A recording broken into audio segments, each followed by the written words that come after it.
I pozdrav svima, sad ću vam pokažem kako da napravite geofilter za Snapchat. Dakle, prvo odete na ovaj sajt Snapchat kroz geofilters. Zatim odete na Create Now.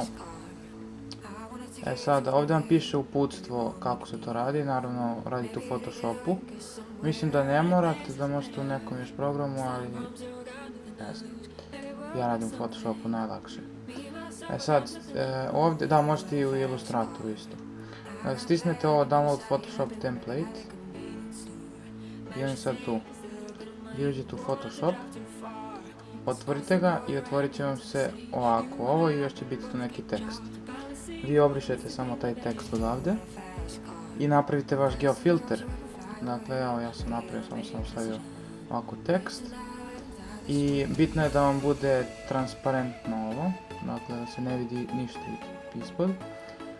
Sad idemo File, Save for Web. Dakle, jako bitno, Save for Web. I ovdje vam je bitno da piše PNG24 i da vam je Transparency uključen. I snimite bilo gdje. Ja sam već snimio. I stisnite ovdje Upload Image. Sad ja sam to već uradio. Onda na ovoj mapi obeležite gdje želite da bude taj filter aktivan. Dakle, na kom području želite da bude aktivan. Zatim ovdje ime, mail i zašto je vama bitan taj geofilter i ta lokacija. I ovdje ako još hoćete da dodate. Sad imate ovdje da ovo kao da nije neki događaj. Ako otpravite za događaj, onda stavite naravno od kad do kad traje taj događaj. I ovo naravno prihvatate da ste vi to sami napravili, da je originalno. I sad imate ovdje, izaberite sve slike vodenih površina. Ovo ne znam zašto uopšte služi, nebitno. I submit.